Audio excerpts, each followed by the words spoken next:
Hey guys, brand new podcast. We're pumping them out this week. We got a ton we're dropping. I think we're dropping 3 this week. We got a new 2 Bears, 1 Cave, new Bill Bert. Those are out right now. New merch at BertBertBert.com. Whiskey, cock, Glock, dog in a cup.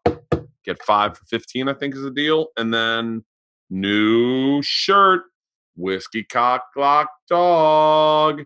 And we have the machine shirt. We've got posters. And we just restocked with a new poly cotton blend Bertcast shirt. So if you're a fan of the Bertcast, rock the shirt. It means a lot to me. It means a lot to my wife. I appreciate you supporting the podcast. Like I said, we're banging them out this week, mostly because my buddy Mo Mandel is on today. And mostly because I figure if I put out more podcasts, maybe I'll turn into Rogan, and then maybe I'll sign a huge deal with Spotify. Shout out to my buddy Joe Rogan. None of that had happened, by the way, when we did these podcasts. He has now moved his podcast exclusively over to Spotify. I think that's the right verbiage. Don't quote me on any of that.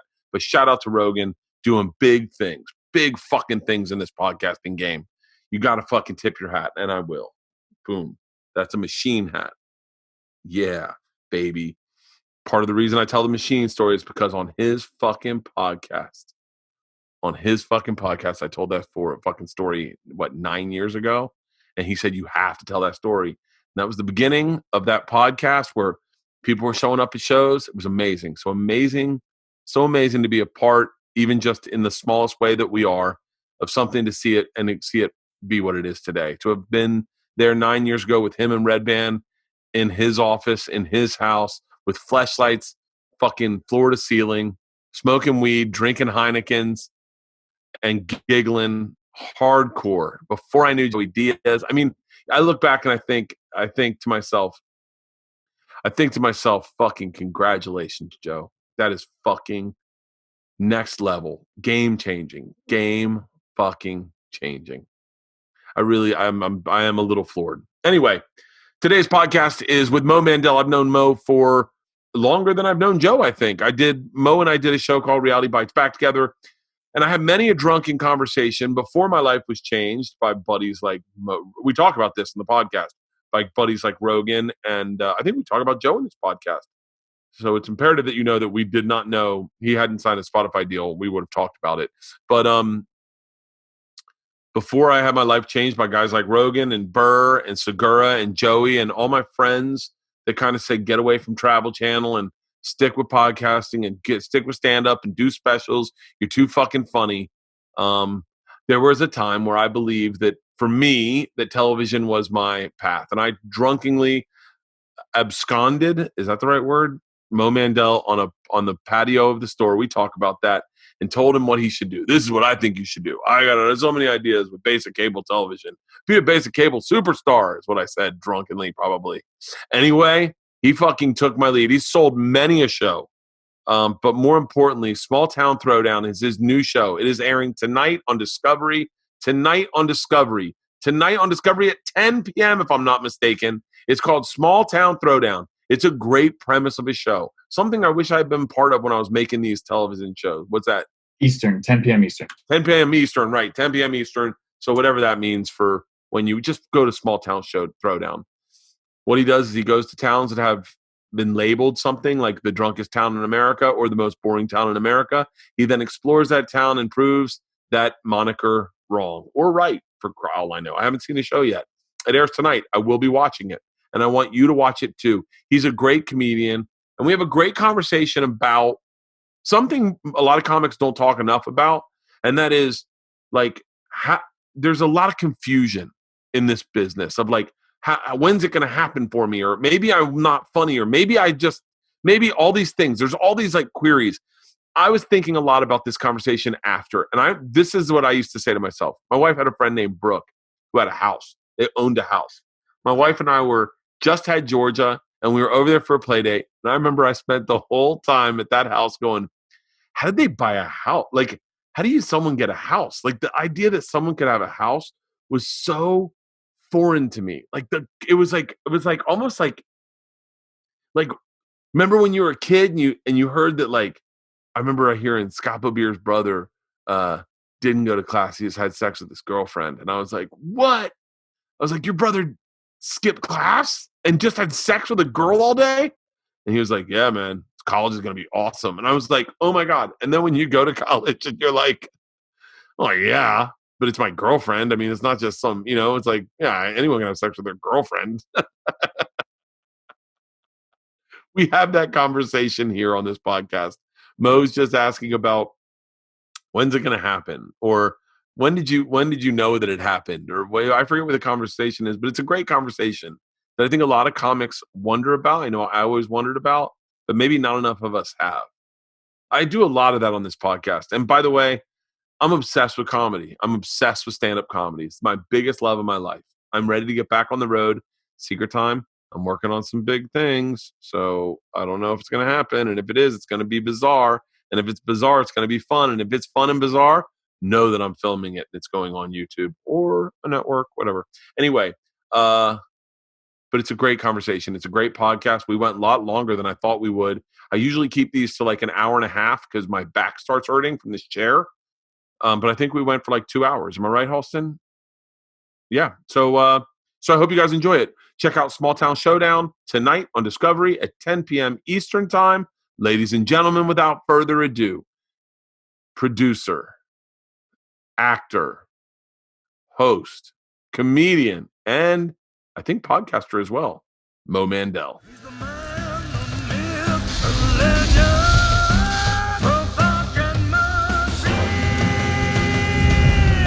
Whoa! I feel like that was my home for so long with those Discovery, Travel, Animal Planet, I feel like I did so much of that shit for so long in my life. But every time I hear an idea, I never like it. I never like it. But fuck, I love it, and I love so much about the show. I haven't seen it, but I've read about it. I love the fact that you write an article about the place. I love that you're writing it in your own voice. I love everything. Can I tell you, I really honestly wish I had directed your fucking pilot, because I feel like as a comic, I know so much about what makes comics good in those things. Like but I probably would have been fucking annoying and heavy-handed and been like, well, we did go to the drunkest town in America, so that could have been a conflict of interest. Appleton, Wisconsin. Yeah. So wait, how many episodes did you do? So we just shot the first episode, which is 2 different towns. And now we're hoping that after this COVID thing, it's going to do well when it airs. They're kind of making it into like this special where they combine the first 2 towns. And then we're hoping, we'll get back out there. An hour special or 22? 42-minute special. Nice. But yeah, so it's exciting. I mean, it's like, because like touring for so long, and for me, almost exclusively in B markets, you often go into these towns where people are like, oh, you're going to that place? Oh, that place fucking sucks. And then you go there, you're like, dude, I had a great time in Fairbanks. You know what I mean? Like, I had an awesome time there. Why are people always just dogging these places? And you realize that a lot of the people who are saying that, oh, this town sucks, like, have never even been there. Dude, my favorite place, my favorite state in the union, obviously, aside from Hawaii. Hawaii is the greatest place in the fucking planet, in my opinion. But I agree. Is Ohio. I love Ohio. Yeah. Great place. But it's, you know what? I was telling someone, we were in my van with my crew. It was like 11-person crew, and we were debating the greatest places based on now granted based on liberal artists, cameraman, sound guy, producer, talent. Right. It's a very biased group. Yeah, very biased group. But we were saying you need to be somewhat progressive because, like, hey, we'd all love to live in fucking in Idaho or someplace where there's a lot of militia activity, but ultimately it's not going to be ultimately progressive for our children who may be gay, transgender, whatever the fuck, So right. Like, well, I mean, that's the thing. Like, it's always the pros and cons, right? You're like, man, people are like, why do you live in LA? The prices are crazy. I live in insert town here and I have a 15-bedroom mansion for $200. You're like, yeah, but I mean, I kind of need to have access to other things, so it's like yeah, I listen, no offense, but I love fucking Chinese food, like authentic Chinese food. I love Thai, I love Korean barbecue. Like, we got Panda Express at the airport. It's really fun, man. You get spoiled living in LA because, Rogan's talking about moving to Texas now. And I didn't know it, man. Oh yeah, legit. Well, for him, it's more I mean, I won't speak for him. I'm just parroting things he said on podcasts, not privately. But it's a civil liberties issue. Like he believes that the government in this city is in this state is taking away his right to do what he wants to do, and he doesn't like that. So he wants to live in a place where maybe there's a little more freedom. And I think you get to places like Texas, Montana, places, obviously Ruby Ridge is a place where people moved to because they didn't like the government telling them what to do. And then when the government came in and said, hey, you can't saw off the ends of shotguns, a fucking war ensued, So you see that even just with like what's going on with COVID right now, right? Like even when, this idea of freedom and the government's role in people's lives it means such a different thing to different people, right? Yeah. Whereas people are saying the government, according to some people, be like, we're just saying don't get sick and go outside and spread this. And to other people, that is being seen as an affront to their civil liberties. And who's to say who's right, who's wrong, and people like take it so seriously that can lead very quickly to some pretty like serious situations. Oh, people are saying, the argument's been made. I've heard that, listen, if you're in one of the high risk categories, don't go outside. Don't, like, you take care of you, I'll take care of me. And people are saying, let the theaters open up. It's super tricky because it's been politicized, and you're like, and I just talking to my dad about it today. It's like all of a sudden it seems like liberals want us to stay inside and conservatives want us to go outside, which is so like, I know. Why should it make? And it's just, I feel like that, and I feel like that with like global warming and the environment. Like, it doesn't matter what. Like, we're all on the little planet, so let's all be on board on keeping it alive, right? Like, so yeah. I don't know how you do that, but we should all have the same goal, right? It's to have water and air. Yeah, it's. And it's crazy too. I think every one of us in LA noticed the second the cars stopped, everything looked a little prettier. Oh yeah, dude. My friend drives for like one of those Grubhub kind of apps, and he's like, "It's the best. There's no traffic. Everyone's ordering everything." He's like, "This is the greatest thing that's ever happened in my life." Oh, my daughters, we were driving down the 101, and they were like, "Whoa, how close are we to the mountains?" And I was like, "Really close. Like everything's like LA's a great city. The problem is." We've fucked it up so much that you can't see what's around us. You're like, oh, we're as close to the mountains as we've been for the last 20 years. Yeah, dude. I have a friend who bought a very expensive house, right? Amazingly expensive house, and he was sending me pictures of the ocean and how beautiful it is. And he's like, I can see Catalina, and I was like, yeah, until COVID goes away, and then your house is overpriced. Right. Exactly. Well, this is the funny thing about, the kind of idea for the show is that people in like LA or New York or whatever, they have this conception that they've won the jackpot, right? And and everyone wishes they were living where they live. But the reality is a lot of people in smaller towns and places that are completely off the map, they feel like they're the one getting the good deal, and life is way better where they are. Who's to say who's right and who's wrong? Well, then me and you, because me and you have traveled. Like, think about it. Like, that's a great argument, because if you said, I'm going to say, this is a bold statement, and please correct me if on Twitter, if you think this is wrong. Oh, they will. Yeah, they will. The internet doesn't let anything slide. If you said to 80%, if you said to 100% of the people listening to this right now, here's the deal. Okay. I can give you your life. You can keep it as it is. Okay.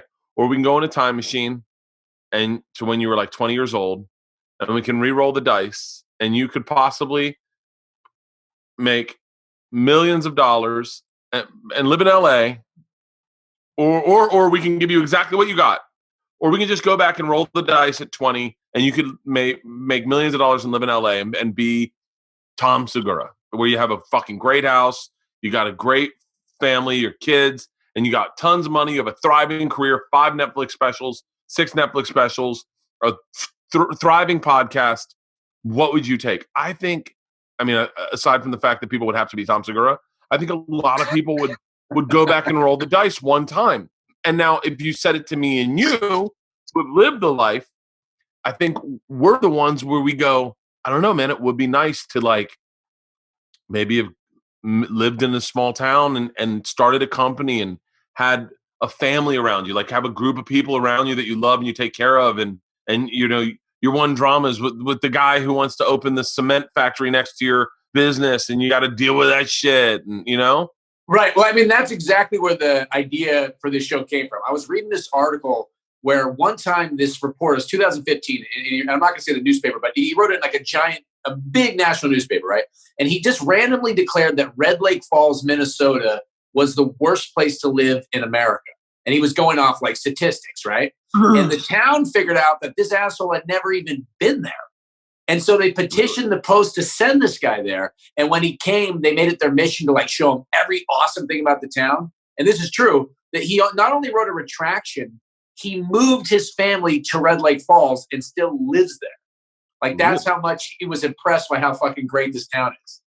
Well, any small town you go to, you're going to find, like I've traveled enough where I've traveled more I've probably traveled more than 99% of this world. Oh, easily. You've been like, I remember we were doing that Comedy Central show together and I was just starting to do road stuff. I'm like, so how often are you on the road? And I thought you were going to say like 20 weeks. And you're like, 48 weeks a year or something like that. I was like, God. Oh, yeah. This is the longest I've ever been home ever in Georgia's whole life. Like Georgia's never seen me this much in her life. Yeah, I believe it. But there's really great places. Like you go to the Upper Peninsula of Michigan and you see really cool sporting goods stores and really cool like outdoor shops and really cool like restaurants that serve amazing food where they make their own bread. And you're like, God damn it, man, this is what this is hipster shit in LA. Like dudes, right, guys making like rose petaled ice cream. And you're like, man, that's like, people will take that in Brooklyn and make a whole business off that. You just happen to make it because you're interested in it. Like I'm blown away at how beautiful our country is. Like especially small towns. Right. And what's so great is when you go to, I mean, like, because the town I grew up in, 700 people. I mean, there was not a I thought you grew up outside San Francisco. Well, 2.5 hours outside it. So definitely the North Bay, a little town called Boonville, California, which is 700 people. And literally to this day, we don't have a chain. We don't even have a gas station chain. It's the mom and pop gas station, you know? So what's great about small towns like that is, you know, like you're saying, if you go to a place, it's not hipster shit. It's like literally that's how Larry makes his ice cream. That's how she does the restaurant. Yeah. Whereas if you go to, you know, one of these nameless cities that, you know, not to name that we've been to, like, you know, where you're like, oh, cool, we can go to Chili's or Fuddruckers or Dave & Buster's. And not that these aren't great places, but like there's nothing intrinsic to that location about the businesses there. You know, they're just like franchises. It's what makes those places cool is like, this sounds really crazy, but like my wife's hometown has maybe 1,200 people in it. And they get excited. They're like, we got a Wendy's. And you're like, that's so funny. We have Wendy's, but we look for the small burger shop. Wendy's is putting out the small burger shop. Whereas I come in from LA and I'm like, oh my God, let's go to the small burger place. Let's go to the hole in the wall place. Yeah. They look at it as like, well, yeah, but they don't have drive-through. Imagine drive-through. Like, it's amazing the flip-floppedness of it. Like, we have chickens and we have peppers and tomatoes. But that's like, we do that so that we have a connection to struggle in a weird way. Like, it's like this, like, I'm saying me and my wife and the girls.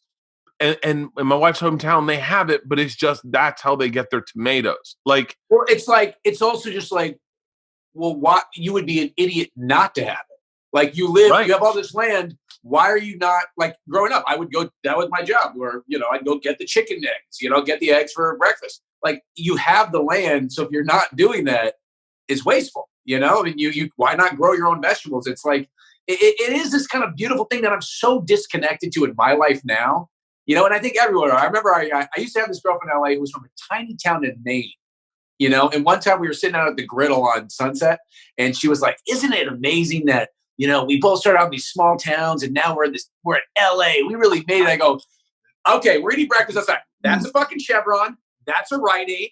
That's a fucking Chipotle. That's a fucking Smog. You know what I mean? Like, I think we totally fucked up. Like, you grew up next to a lake. I grew up in a redwood forest. Why did we end up here? Yeah, it's so crazy. It's like, what was the draw? I mean, the draw for me, I've actually plotted this out. There was a period of time when I was on Travel Channel where I looked at it and I thought, if I could do what Andrew Zimmern does, where he lives in Minnesota, he makes great money at Travel Channel. Now at Discovery, I guess Discovery owns everything now. He makes great money at Discovery. Probably's got an overall deal there. Works, I'm guessing the bare minimum, but pitches whatever he wants and produces great money. And he's got got a lake house, got a beautiful house in the city. Like, he's got all the things he needs, and I'm like, what? You look at all the guys all those flippers like Joanna and Chip who live in Waco, fucking Texas. Which, by the way, is the way you say that is so funny, because that was one of the places I wanted to go, because Waco, Texas is just known as, like, you can't get a more notorious place than that. And just some of the research I did for the show, I'm like, this place sounds fucking nice. Like, there's a lot of other nice stuff there outside. Waco's got a bad rep because of Timothy McVeigh. Or not not Branch Davidian. But that was like, was it 80 days, I think, that raid? And then the whole city is just, that's all it is. That's all I know it as. Crazy fucking place. Is David Koresh and the Branch Davidians. Right. And then what happened is, and you're right, the media was like, fuck Chip and Joanna. We're going to tell everyone what a shithole Waco is, and that they're taking a bath in these houses because they're flipping these like $80,000 properties and turning them into $300,000 houses. The median income in Waco can't be $300,000. Well, that's always my favorite when you hear like these baller houses for $300,000. Like, remember that show Making a Murder on Netflix? Yes. My favorite part of that show is when at the end they reveal that the DA was like a total scumbag, and you hear him on the phone with one of his clients, and he's trying to like convince her to have sex with him. He's like, "You think you're hot shit? I'm the guy with a great job. I'm the guy with the $350,000 house." Like, living in LA, you're like, what? Dude, it's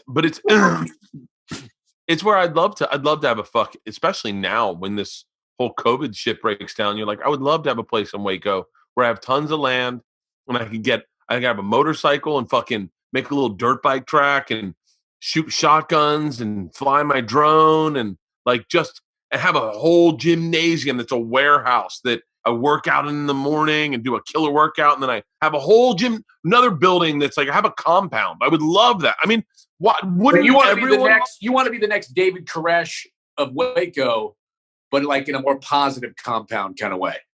Bro, I've already outlined my religion, and it's based on luck. Yeah, like don't even get me started. I have the tent poles. I was just talking to Segura about this the other day. We were talking about giving commencement speech, right?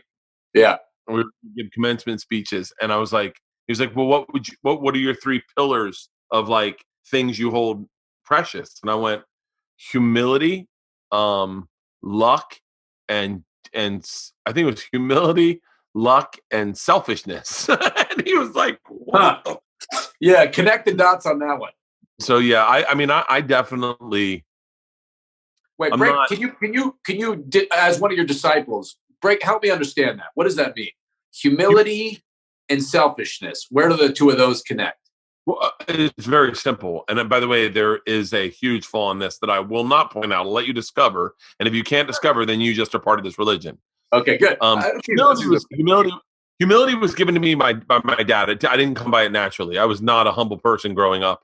I was always the kid. Like, I was the kid that when a fly ball got hit to me in first grade and I was playing second base and the bases were loaded, I caught it, ripped my shirt off, spiked the ball, and danced. So humility did not come to me naturally. But I've learned that humility is the greatest attribute you can have, especially in this business. Any guy who tells you he is funny usually is not funny at all.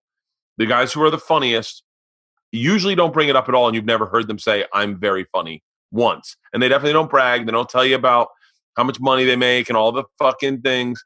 Like, yeah, Bill Burrs and those guys and Dave Chappelle's are pretty fucking humble. And so, and my dad instilled humility into me on my 26th birthday is when I first found the virtue of humility to be worthy. Now, my importance of humility is based off selfishness. Okay.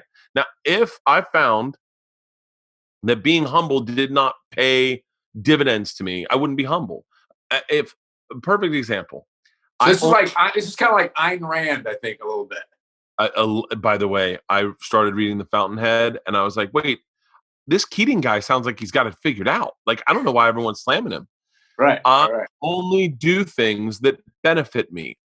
Meaning make me feel good. I don't do anything that doesn't make me feel good. I said to Tom, I don't cheat on Leanne. Now, I've never cheated on her. I will never cheat on her. But the reason is not because I care about her feelings.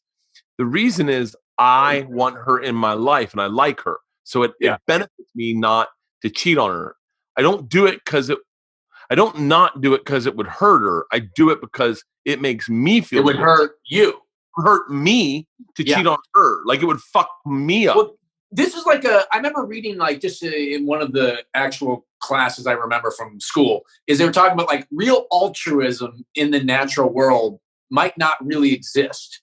You know, like the idea of doing something purely for somebody else probably never happens. It's like a bird will protect its young, not because it cares about its fucking young, but because that somehow connects. You know, I don't know if that's true or not, but I think it's probably more true than not that we find ways to kind of benefit ourselves, and that's why we kind of would risk our life for somebody, because ultimately it would somehow, I don't know. It's a weird kind of dark thought. No, but I think it's a dark thought, but there's something very connected to it. Like, I tell my daughter Georgia, if she's going to go on a bike ride, wear your mask, socially distance, and be careful. Okay, I don't want you to get hurt.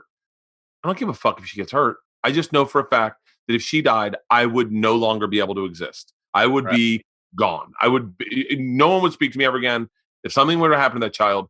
So ultimately, it is kind of selfish because I'm only thinking about myself in this, right? Like, I'm only the example I used to Tom, which he did not see initially, and then he was like, "I guess you're kind of right." Was the N-word? I would argue that the majority of white people don't say the N-word, not because they really care about how that makes anyone feel. I think that they just thought, hey, don't say it. You lose your job. You get in trouble. You may get your ass kicked. Like, there's very few people like myself. And by the way, I will say myself because I avoid, and I have a joke that the punchline's the N-word. I've told it on stage before. It's a great fucking joke. It's a great fucking joke. However, I at a certain point realized that I don't want someone to come to my show, hear that word, and it to ruin their night. I just don't want that. Like that, not selfishly. I don't want to fuck up, because my job is making people laugh.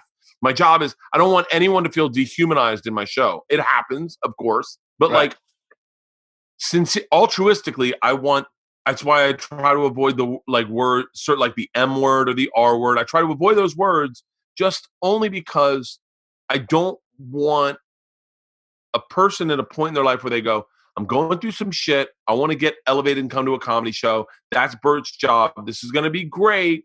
To then go, wow, fuck, I feel less than human.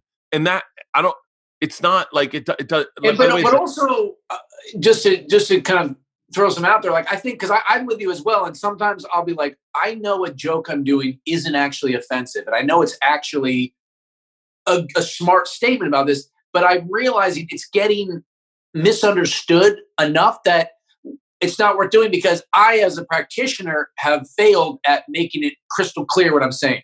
And as comedians, we just want to be understood. Like, we're trying to express ourselves. So if it's being misunderstood, it's kind of like if you have someone read your screenplay or whatever, and they're like, oh, so that character works at the bank. You're like, no, dude, obviously he worked at this place. He just went to the bank. You're like, oh, that's my fault. I didn't explain what's going on. You know, it's not you. I said to Andrew Schultz, I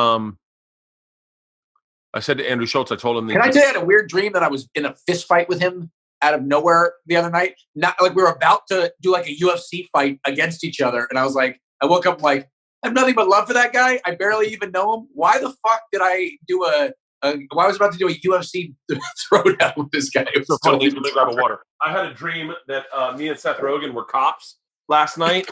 I mean, why are you guys not cops? I mean, dude, why is that movie not out there? We were about to have a big fucking shootout in Chinatown. We were on top of a parking garage that was connected to a hill. So like there was runaway. I could get away if I needed to. And he just fucking cracked a 6-pack of the champagne of beers, right? Yeah. Clear bottle. and we're killing him before the shoot. We're smoking cigarettes, and he gives me a gun, and he's like, God, I love what we do. And I was like, I'm terrified. And he was like, oh, this is going to be fucking great. Gives me a gun, gives me an extra clip, gives me a cigarette, and then looks at me and goes, untuck your fucking shirt. And it was such a great moment. But back to Schultz. I had a conversation with Andrew Schultz about this joke, because this joke is really a great joke. I thought for me it was going to be like a tentpole joke, like one that you were like, oh, this is going to be great. Told it a bunch. Told it I would always like grab someone who was, black and be like, hey, check this joke out. Tell me what you think about the joke. And often, all the times, they'd be like, totally fine. Yeah. Totally fine. And so, but the problem was I didn't want it. I was concerned that it would make people feel like shit. Like that was it. Is that if you were an older black woman or an older black man and you maybe weren't young, like the people I'd run it by, maybe it would really fuck your day up, and that was my concern. So I told Schultz about it, and he was like, why don't you just change the word to pancakes? Don't tell them at the very beginning, I'm going to change this word. I have to say the M word to make this joke work. But at the end, I'm going to just change it. I'm just going to say pancakes. So that when I say pancakes, I'm really intending to say the N word. And I did it a couple times, and it fucking murdered. I mean, it murdered. That's kind of brilliant. I mean, that's like such a brilliant. simple. Also, what the alt-right does is I had to stop, because what it is it's like code signaling. Like you're now giving white, especially if this joke's popular, you're giving white people a new way to say the N word. Right. That's a good point. I didn't think about that, but see, this is the problem with racial jokes in general, right? And some of my favorite jokes I've ever written are racial, and I'm in a weird place because I don't know, if it's okay to keep telling them, but it's like a racial joke can be misinterpreted so easily. And then like Bill Bert talks about that. Guys will come up to you and be like, man, I like when you trash those people. You're like, whoa, no, I was trashing you. Like that was an impression of what a racist is, not, and so like, fuck, is it even worth it if you could? The last time I told that joke, someone came up and goes, dude, I fucking can't stand pancakes. And I went, okay, I'm done telling that joke. Like, and now the alt-right, it's so funny, man. I tweeted this last night. I was on historic. I think it's historic on Instagram. It's like a history thing. I'm fascinated by history. And so, but ever since I was a fucking kid, I don't know why. And there's this picture. I'm sure you saw it. Picture a bunch of starving kids. And they're like, hey, if you were born in 1900, this is what you went through. Did you see that post? No. It was pretty fascinating. It was like, number one, when you were 15, World War II started. When you were 18, 15, World War I started. When you were 18, World War II started. When you were 20, the Spanish flu started. When you were 30, the Great Depression. When you were 40, the Korean War. Like, it was just everything. And it's crazy when you see these guys who are like, this guy has lived through all of that. Yeah. And he's still like, fuck you, COVID. You're not taking me down. And then here I am going, but I had what about AIDS? I was there for AIDS. Yeah. You're right. Exactly. You're like, but I got to clean up my groceries now. Like, this is like fucking a nightmare, How about me during the Spanish flu when they didn't even know what a germ was? Did they not know what a germ? Oh, yeah. No. They had to know what a germ was. I don't. Barely. They had to. You're thinking Civil War. No. It's like my fiance's a doctor, and she was telling me germ theory is like insanely not very old. Like, I might be wrong, but no. Like, they just were learning about it. Well, that could make sense. You figure, when did I don't know. Anyway, my point of my thing is, I read this thing. It's about all the things those people went through to give you some perspective.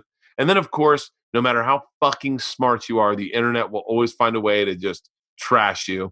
Yeah. And this guy, the first comment was some black dude. He wrote, now imagine if you were black. And immediately I go, oh, like, if you think it was bad, because I'm imagining this as a white person. Oh, yeah. If you think that was bad being white, it was 100 times worse if you were black. Like, well, this is what's so annoying when you hear, like, okay, like, I love movies where you see the pastoral thing. My dad grew up in the Bronx, right? And he grew up in like, when you see like a 1950s scene of kids playing stickball in the street, you know, that's how my dad grew up, you know? And he's like, yeah, it was cool though. Yeah, it was so cool, you know? And then you think, what if you were black? That was not a great time to be in New York City. You know what I mean? Or anywhere in America. It's like, that's like this whole idea of like, we got to go back to the good old days. Like, they were good for these people. They were horrible for these people. And by the way, the women in this group, it was horrible for them too. You know what I mean? Like, it's a weird kind of thing where like, my mom is one of these hippy dippy people. You met her when we were doing the show.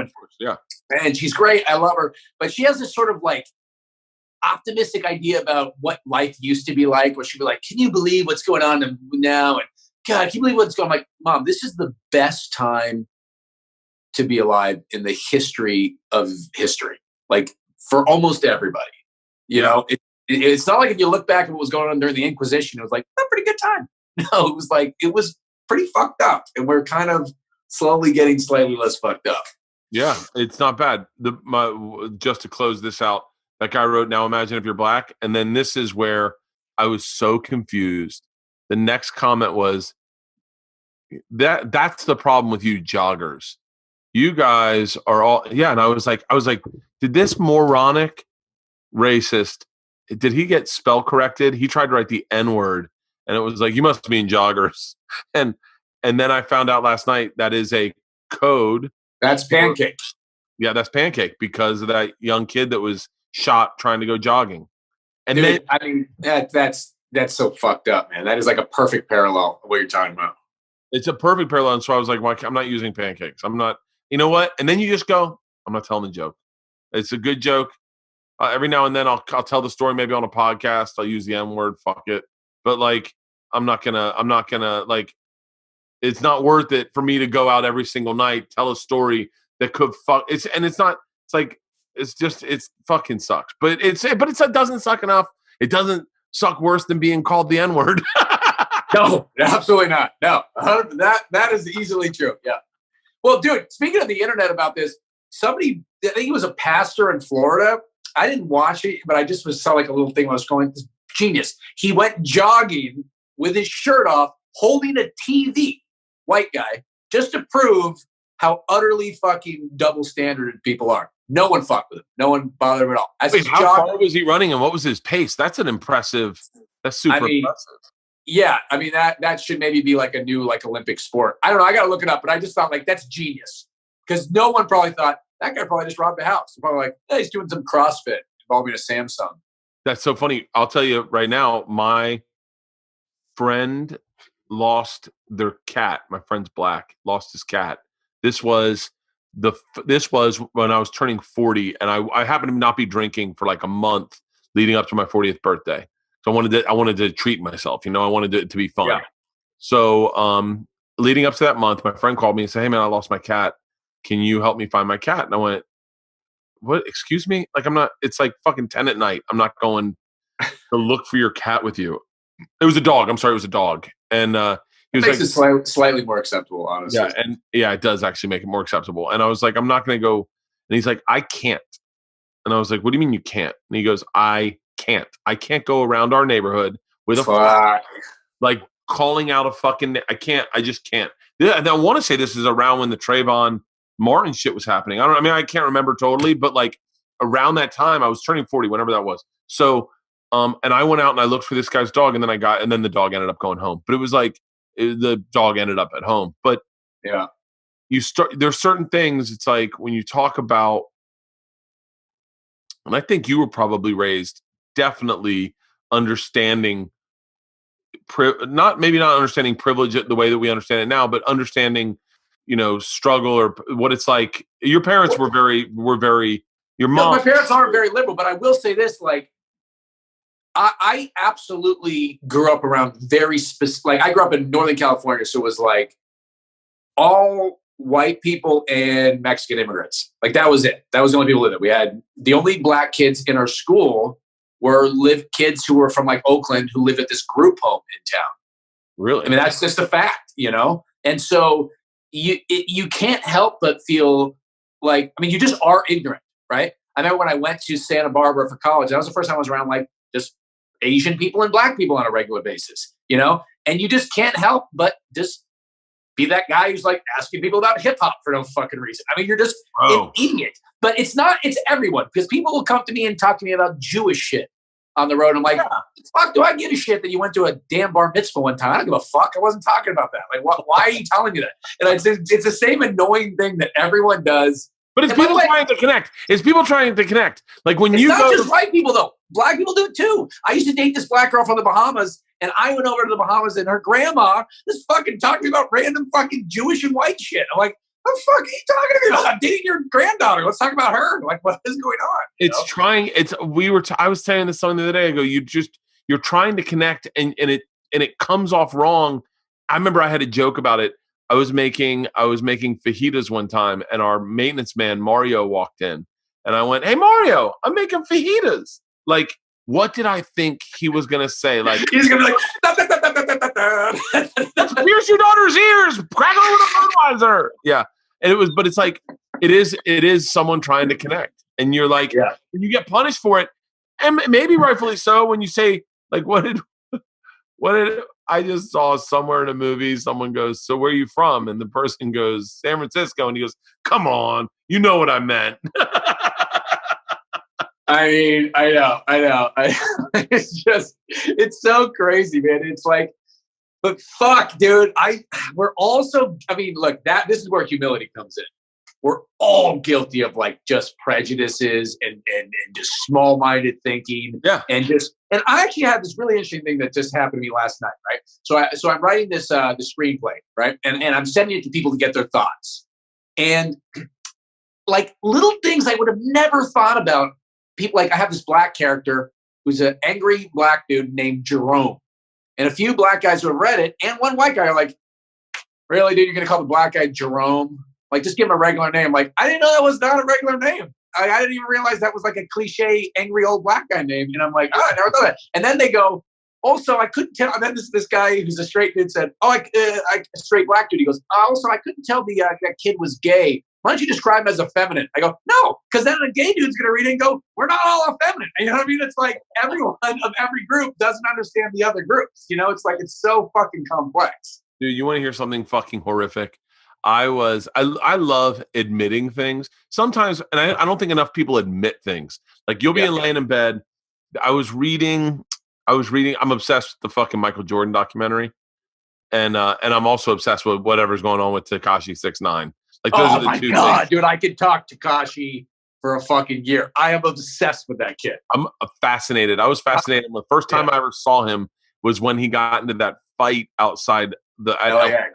I was at LAX checking in at curbside while the fight was going on. No way. I pulled up and they were breaking the fight up, and we were watching it in the car. And I checked my bags, and the cops had come and they ushered them inside. So I knew, that's the first time I ever heard of him. So the other night I'm in bed, and I've been reading a lot about Tekashi 6ix9ine and a lot about The Last Dance, and I am just stuck in Ebonics reading, like, meaning I've been reading a lot of Black Twitter being like, "Yo, this be what WAT, like, this be what be go," like, it's so heavy that I get stuck on this word. And I'm like, is this like a new slur for like women? A show. She's a shio. A shio? She's a black and red throwback shio? I go, it's a black and red throwback shoe. I'm reading it. I'm like, yo. Oh, you're learning. You're getting I'm just so wrapped up in reading about these two things that, like, I'm just caught. And now I'm not even reading words right. I read Shio, and I was like, Shio, a throwback Shio. Oh my God, that's so fucking funny, man. Yeah, it's I'm obsessed with Tekashi 6ix9ine. The fact that he went in, snitched on everyone, that everyone wrote him off, and then Donnell was the first one to tell me, he's like, he will come back and be the biggest thing in music. And I was like, really? He was like, yup. You know what Donnell said? Donnell said, white people buy music, Bert. Like, black kids do not buy music. He is selling to white kids, and that is who are going. 13-year-old white kids do not give a fuck if you snitch. But here's what I don't understand about that whole thing, right? Because I was listening. You listen to the Joe Budden podcast? It's fucking great. I listen to fucking everything. Yeah, and they just talk about, everything going hip hop. I fucking love Joe Budden. And they were, one of the guys on there, Maul, was like, saying, this kid snitched. And meanwhile, these guys who are actually with that life are in jail. I'm like, yeah, which makes, in my mind, they're worse than him. They were doing worse things than snitching. Like, snitching, in my mind, is not the worst thing you can do. Committing a crime is much worse than ratting on somebody. And also, I'm going to lose all my street cred that I don't have while wearing my Goat Fest t-shirt, but always snitch. Always fucking snitch. Because there was a kid who went to jail named TK, and I remember TK right after Tekashi 6ix9ine. He's in jail for 54 years. He kept it real and didn't snitch. 54, never around a woman again, years of your life. He's 19. Snitch. There's no one I wouldn't snitch on. I would snitch on every person I love immediately to get out of fucking jail. All right. Or even 20 years. Think about it. Who wouldn't you snitch on? No one. Nobody. 100% nobody. I wouldn't snitch on my kids. I don't have kids. I don't have kids yet, so I can say that. But everybody else is getting say my kids. Say Leanne and I got divorced, and then one of my kids started dating a waiter in Brentwood, and I put on some black gloves and came down and cut the waiter in her throat. Just like OJ. Just like OJ. As you got to do sometimes. And then my kid called me and said, Dad, I killed Nicole and Ron Simpson. Ron, whatchamacallit. I don't know what to do. I'd be like, don't worry. I'll go to jail for you. I would in a heartbeat. Like that's that. One of the theories is I believe that. I've heard fathers. Yeah. And I would definitely go to jail for my kids. I'd go to jail for the rest of my life.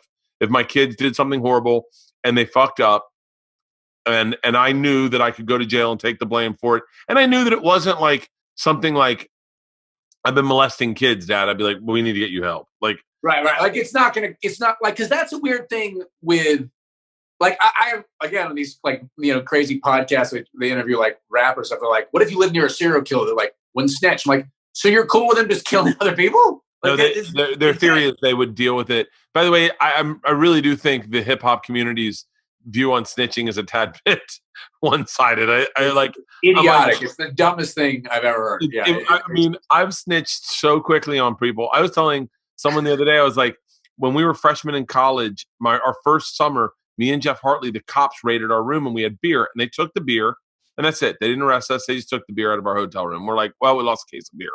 And then this kid came by that we didn't know was like some burnout kid, and he was like, fuck them, huh? Like in our hallway, and we're like, yeah, well, it's fine. Like in our heads, we were like, yeah, but we just lost the beer, we're fine.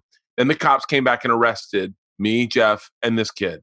And they took us down to the Tallahassee, but the Florida State Police Department. They had us out in the hallway. They brought me in first, and they're like, you keyed our car. And I was like, what? And they're like, you keyed our car. And I was like, no, I didn't. And they're like, you did key our car. While we were getting the beer from you, you guys ran down before we got down to the car, and you keyed our car. You wrote pig on it. And I went, we definitely didn't do that. Like, I go, we were grateful that you didn't arrest us for the beer.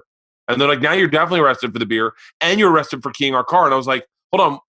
And I kept saying, sir, I was never brought up to like fight authority. You are right. I am wrong, but I will stand up and say, I didn't key your car. And he was like, bullshit. We're going to get to the bottom of this. Put me in the hallway with the stoner kid and Hartley, brought Hartley in, and the stoner kid's like, what's this about? And I go, they said that we keyed their car. And he was like, nah, I keyed their car. I'm fucking with you. And I keyed their car. They came out with Harley, and I went, he keyed the car. And the kid's like, what are you doing? I go, fuck you, dude. I don't know you. Like, I'm not going to go to jail because All right, but hold on. Let's back up for a second. I'm going to have to call you on something. You didn't have to stitch him out. They had no proof. No proof. Fucking shit. Why would you key a fucking cop car? I am with you. That's broken forever. You extracurricularly ratted that kid out. That's how quick I snitch. I folded so quick. I was like, he keyed the cop car. And they were like, what? And I go, he did it. And he was like, dude, I just told you. I was like, fuck you, dude. And so I can see this is Bert during the 1940s in Germany. They go, do you have any Jews in your house? You're like, no, but they do across the street. Listen, man. No, I'll tell you what, man. I'll tell you right now. It's funny because when the Me Too thing is the closest thing, to like what we can experience with what was the Red Scare of like Hollywood turning quickly on simply allegations that did not have to be proven. Dude, fucking terrifying. So fucking scary, man. And I felt exactly like Bill Burr did, where I was like, you can't just allow people to throw accusations out and then that ruins someone's career. Like, there has to be proof. What about whatever happened to a burden of proof? And Bill Burr went up on Conan and said that. And I felt that. I wasn't even tweeting that shit, man. Like, I'm a coward when it comes to that. Like, I like those hills to die on. Like, I go in my head, I'm like, I'll say it on a podcast. I'll say whatever. I'll say it like this, but I'm not going to tweet out like and get on these internet fucking wars with people. Like, as soon as you make any statement, it's just like, fuck you, fuck you, fuck you, fuck you, fuck you. It's just like, you're just, I don't know how people even know you said it. It's like they search somebody else's name or they look at who. Yeah. And whatever the fuck you talk about, you're wrong about ultimately. Like look at the COVID-19 thing. Everyone's saying right now, our civil liberties are getting infringed on. We need to go out. We need to go out and support these businesses, go out. And businesses are like, fuck this. Like, they're marching. Man, I don't say anything because I don't know. And the way I was raised was like, shut your mouth if you are not 100% certain that you are right about something, shut your fucking mouth and listen. That's my dad, my whole fucking life. How about this? And this should go for people who are in all walks of life. If you've never taken a college chemistry class, don't talk about viral spread because you couldn't know less about it. You know what I mean? Like, you couldn't know less about it. So that's like so many things. And that's why I don't discuss like a million foreign policy things, because I don't want to take on the burden of learning about it. I don't want to just be like, oh, we should definitely go there. And then they're like, because then all you need is some guy who's usually European who knows the other side. And you're like, what about when America did that? And you're like, I didn't know he did that. Dude, fuck. I don't want to go do the research. So let's not talk about this. I read a book about Kim Jong-un. I listened to it on tape, but, and I fucking know a great deal about Kim Jong-un. I would say more so than my wife, right? More so than the average person. I read a book on him. I talked to Tom about him, and I was crazy that Tom didn't even read the book and he knew more about Kim Jong-un than I did. And I was like, once again, Bert, shut your fucking mouth and listen. Like, I don't listen enough, but man, I'll tell you what, people will always say I don't listen well. I'm a really bad listener. But, man, you need to applaud me for the times I didn't fucking speak, because there's a lot of them that I've had. You're like, you think what I said was dumb. You should have heard what I was saying in here. You think I'm a moron. I got to fucking put that in my act. You think I'm a fucking moron now. You imagine hearing all the shit I edited. Right.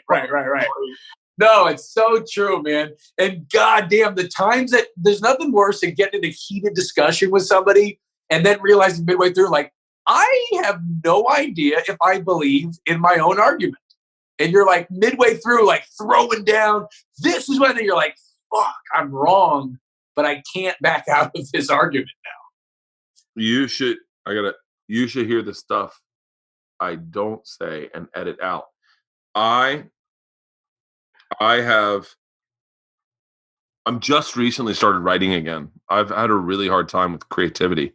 That's interesting. I was going to ask you that because I have the same. I've been writing like nonstop in this movie, like I told you I'm writing, but stand up, my brain is a million miles away. I can't write about, I don't know. I'm just not having those thoughts right now. It's weird. I just started writing this week-ish. You know, a lot of it was for me is I haven't been partying, and I think that I needed a couple days to party to kind of loosen up. I get really in my head, you know, like I wonder how much of my drinking is to shut the fucking overthinking or insecurities up, because I really get in my head, and I think sometimes it's bizarre, man. Like I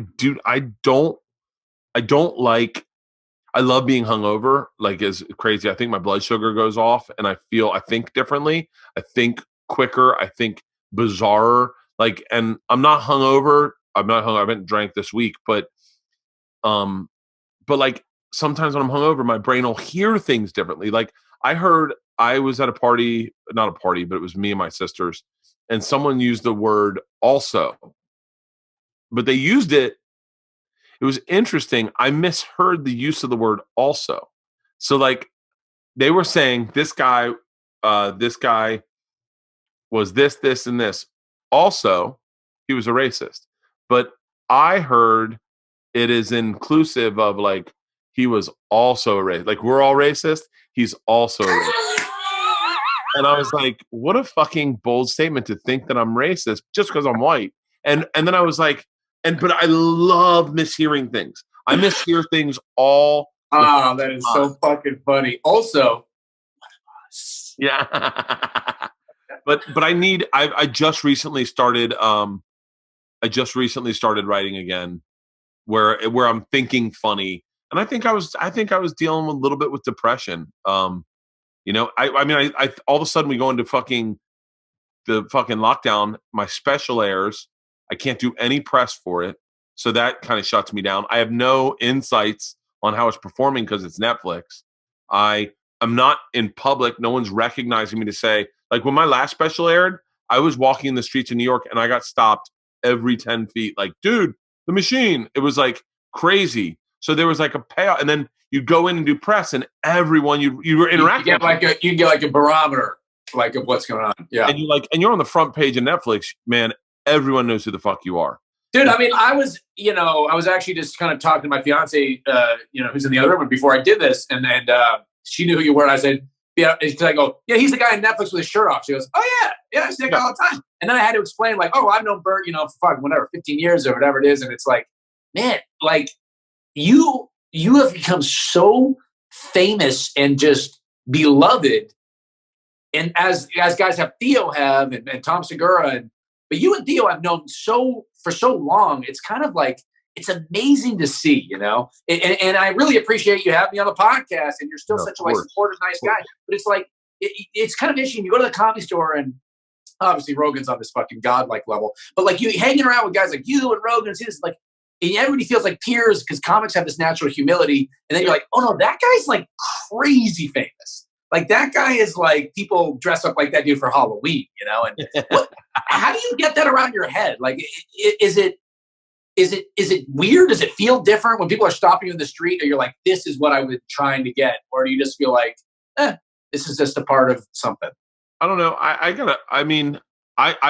The other day I was actually thinking about how to respond to a question like that. Cause I know how Burr and Rogan and Segura and I know how most people reply to it.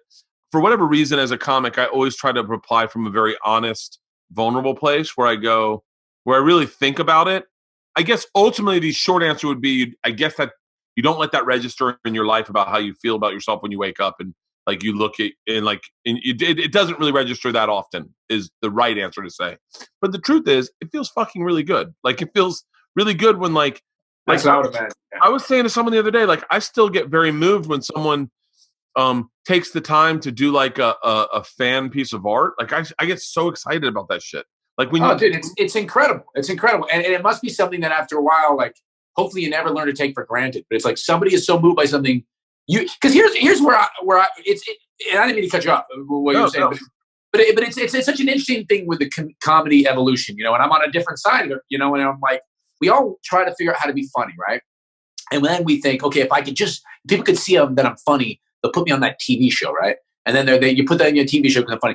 They'll like give me a special. They give you a special, right? So we all learn how to be funny enough to get those things. If you're lucky, not everybody, but if you're lucky. But then there's this thing that no one thinks about until you're in a position where, like, what if once people get to see me and laugh at me, don't become my fan?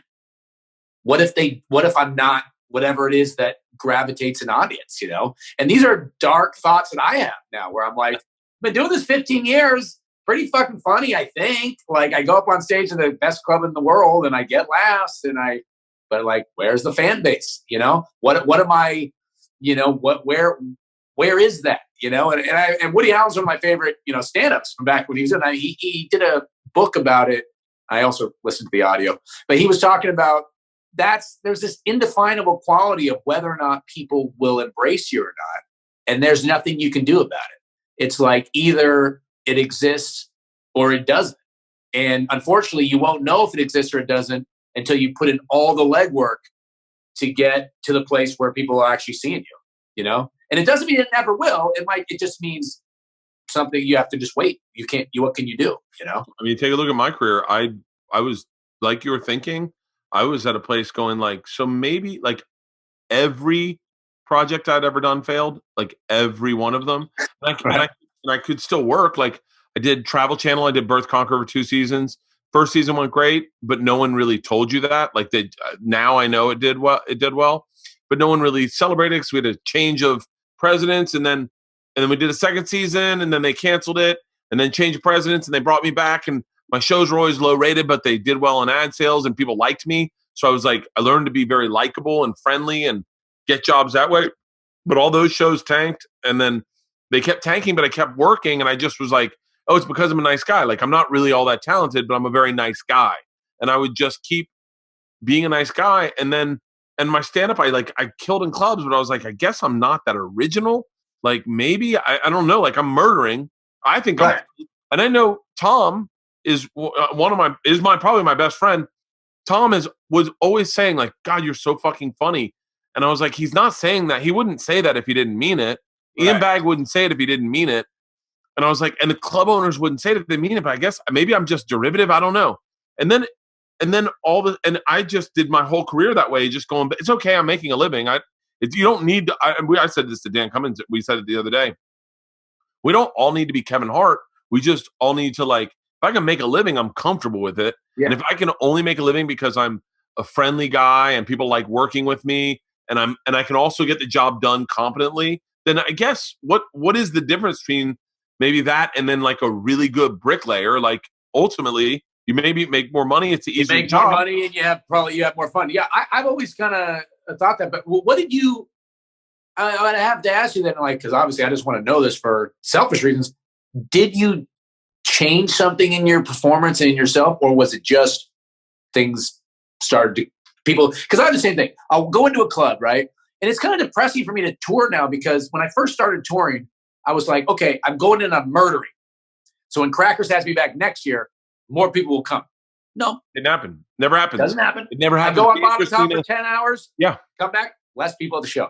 Nothing builds. And then I see, yeah, you were a guy like that. In San Francisco, when I started the Punchline, you were a guy who would come to the green room, the B Club. And I was like, oh, I guess this is, I didn't even know who you were, but I was like, I guess this is just one of those road guys who does the other clubs that isn't going anywhere, you know? And then now that I'm aware, it just means your agent has an in with this guy instead of that guy. And it all is No. By the way, I was booking that on my own. It was Steve Grove owned that and Last Unlimited. That was two. Right. Steve Grove. That's right. But did you do anything to change your? Because my mom is so funny. God bless her. When I tweeted, I texted her. I go, look what Joe Coy just did. You know, headline. And my mom goes, like as if this is what stands between me and being Joe Coy doing the fucking basketball save. She goes, he's more personal than you. When he talks about on stage, I'm like, okay. I love your mom. I wouldn't listen to her. It's like, yeah, that's all it is. That's sure. I think first of all, I really don't have a short answer for that. I have theories. I think I stopped. I know for a fact. I know for a very, very precise fact that I was sitting in that chair right there behind my desk when my whole world fell apart and I did not have anything. I say fell apart. It wasn't that bad, but I was supposed to do this tour for Funny or Die, the Oddball tour, and I got all my dates pulled. I had canceled my whole fourth quarter, all shows to do this one tour. I was going to do it with Segura, Eliza, Sebastian, Fluffy, the whole group, and all my dates got pulled. I didn't do one of them. So I didn't have work from September to December. I didn't have anything lined up. I got fired from Travel Channel. We were redoing our house. Our house was a piece of shit back then. It was great. I mean, it was a great house. It was a house, but it was a piece of shit. And then I got above myself and I was like, we can redo it. Let's redo it. Let's make it nicer. And the second we started demolition, I lose my job at Travel Channel. That tour gets pulled away from me. Leanne wants me to get a vasectomy. All this, I get super sick. And then, I remember, and I just remember vividly, there's moments in your life, I think, that you'll go, for whatever reason, I remember the small things. I remember what I was wearing. I remember the sweatshirt I was wearing. I was getting ready to get on the treadmill and I was talking to Tom and I was sitting there and I had my arms down and I had the phone on the desk and I had him on speaker and he was like, that's gonna suck losing the Funny or Die tour. And I was like, I know. And I was like, well, not totally. It wasn't like it was a ton of money. And he goes, are you kidding me? And I was like, well, no. It was, and I go, I don't even know if I was gonna break even, to be honest with you. I got to pay for flights and hotels. And he was like, they're making you pay for flights and hotels? Well, I was like, by the way, yeah, hold on. Dude, you want to talk about the bottom dropping out right now. I just lost 12 gigs to this Live Nation tour. And he's like, hold on. What were they paying you? And I told him, and he told me. And all I will say is that his not only had another zero on it, but it was like exponentially more than me. It was like 20 times what I was being paid. And I was like, what year was this? This was, I can tell you almost exactly. That must be so itchy for you because I know you've been friends with Tom for a long time. And as I understand your careers, you are quite a bit ahead of him for a long time. Because me and Tom have the same manager. And so I would go in to meet with Josh and, I'd be like, oh, I got to sell a TV show. And they'd be like, he'd have Tom's new, submission tape. And so I always kind of knew Tom was a super funny guy who was just on the road a lot, but I never really saw him around LA. And I always knew this guy was hilarious. And, 2016. And then he's 2016, huh? December. It was in December of 2016. Wow. And so the phone is right on the desk right here. And I said, wait, what are you getting paid? And he goes, oh, I don't want to tell you. And I said, Tom, tell me. He goes, you got to promise me this isn't going to fuck up our friendship. And I was like, I promise. And he told me, and it was more money than I had ever gotten paid for anything, television, for like an episode, for stand-up, for anything. It was so much money that I was confused by it. Like I didn't know that they were even had that in the budget. Mine was so small. What I was getting paid was so little that I was like, oh my God. And I sat there and I literally got off of the phone with them and I sat there and I reevaluated everything. I reevaluated every aspect of what was important to me. And at the same time, Bern Rogan had pulled me aside and said, hey man, just so you know, they said this probably in like September, August. They're like, your Travel Channel show sucks. Like you should just be doing stand-up. And I was like, what? And they're like, you're too good of a stand-up to be wasting your time on television. They're like, get out of fucking Travel Channel, focus on stand-up, focus on the podcast, do the shit where the fans are. The fans are not watching Travel Channel. They're not selling tickets. It's not converting. They're like, fans are listening to podcasts and fucking coming to shows. And so and then all of a sudden all this happened. And I had this like epiphany of going, I'm going to lean into Instagram. I learned how to edit videos and like put music and make videos look kind of cool. I'd seen a bump that if I promoted videos if I made videos to promote tour dates, I would see a spike in ticket sales. Like I would see a boost in ticket sales. And I was like, okay. And I had also learned, Doug Benson at that time taught me about a thing called Google Trends. This is all this like weird moment in time in 2016 where I didn't sell any tickets in St. Louis. Doug Benson and I got into a big fight on stage. I mean, everything in my life was falling apart at this time. Everything. And I just started going and like no one cared about me, but like my agents, my managers were all kind of like, I don't really know. Like no one knew what to do. Like we'll get another deal. We'll go to A&E. We'll go to E. We'll find you another TV show. And I just kind of keep trying to do the same thing that isn't working. I mean, I love Judy. I don't think there's a slight on Judy, and it definitely is not a slight on Reg because I think Reg was so young in the business that I think at the time he was still trying to figure it out. Like and all of a sudden I remember I'd done a Showtime special. No one watched it. Like it was all this culmination of all these things where I just was like, fuck this. I'm just going to do what I feel is right. I remember I had a television deal at the time and everyone's like, you need to focus on the TV deal. This TV deal could be something. And I felt like, I remember going like, this is going to sound crazy. I had a development deal and I remember saying, I don't care. Like, I don't care because I know the one thing I know is that I will spend a lot of energy on that and it'll go nowhere and I'll be deflated. But I actually remember this development deal you're talking about because I remember it was like, it was around 2016. I remember seeing that on a deadline. And I remember going, I don't care about it. I really genuinely did not care, like thoroughly did not care. And I remember they called Leanne and Tom and I started doing the fat shaming thing around this time. And all I noticed was that there was traction, like that for the first time in my life, I would go on Twitter and it wasn't like 5 mentions, it was like 20. And I was like, that's odd. And there was all people busting balls with me and Tom, and my interactions were getting tons of retweets. And then I posted a video and this is back when I had like 30,000 followers on Instagram, and it got like 9,000 views. And I was like, ooh, that's good. Like I remember being like, and then I remember Rogan texting me and was like, that video is hilarious. And I was like, oh, thanks. And then Tom would be like, dude, that video is fucking great. And then I just was like, all I cared about was walking around with this fucking camera. I had this camera everywhere I went, and I was filming everything, and I was finding every way to like, I remember I put pinstripes on my friend's car, and just as a prank, like just set up a camera and put pinstripes on their car and then revealed them not noticing it. And I thought that was so funny. And all of a sudden everyone's like, dude, you putting pinstripes on their car was hilarious. I mean, it was like any technology that came out, I was like, I'm getting on Vine, I'm getting on whatever. And I just looked at everything as like, the way I looked at comedy, and where like my mind's always open for a joke, I was like, everything is a promotion. Like everything can sell tickets. If Isla lays on her back and wants me to squirt water in her mouth from the refrigerator water spigot, I will do that. I'm going to film it. And at the end, when she gags or chokes and we all laugh, I'm flipping the camera on myself and I'm mentioning a tour date. So I had all my tour dates in my head, like on rotation. I could name any place I was going to be, name the dates, name the shows added, I could name everything.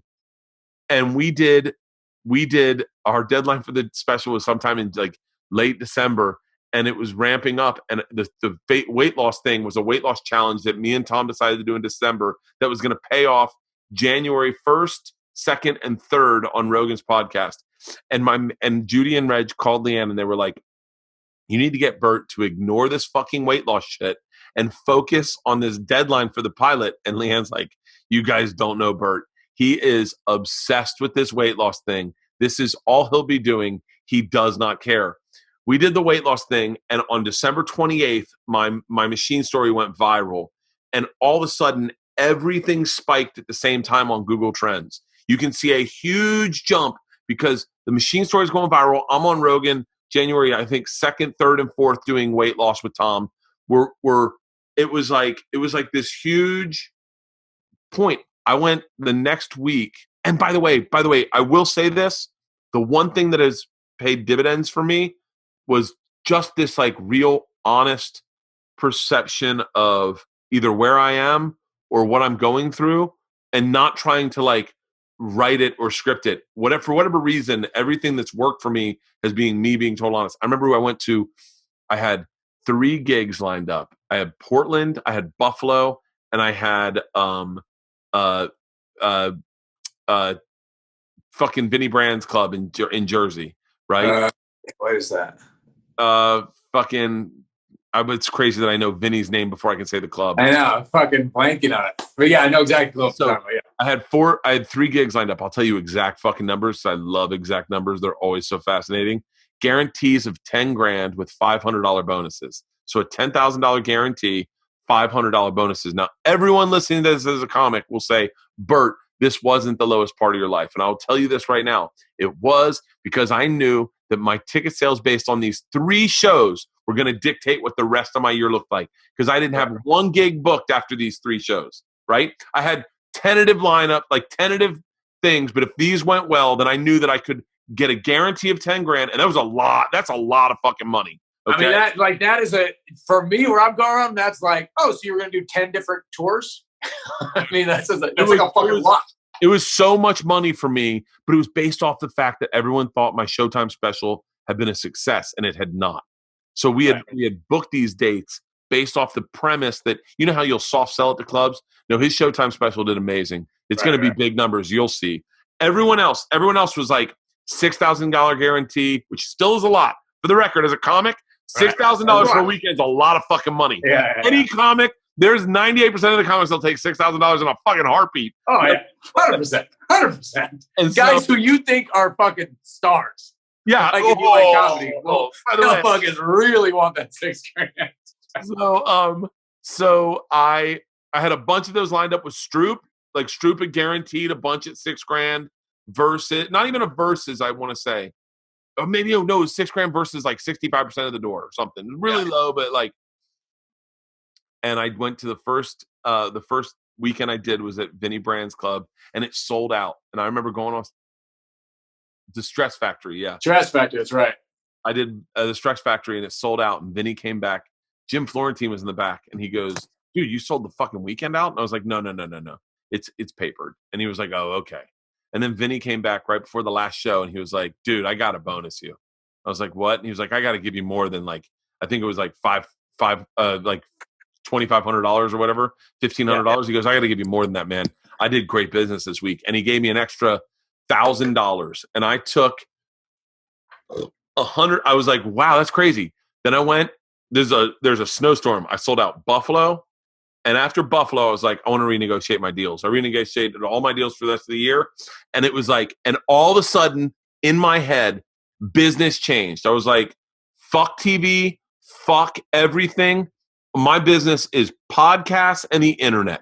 I was like, and then I was like, this other thing. I was like, dude, I was 100%. I remember I was so concerned about getting my beard shaved because that was part of the bet with me and Tom. Getting my beard shaved was like, whoever lost the most weight got to shave the other person's beard. I was in therapy. Shout out to Dr. Wetter. I was Dr. Wetter.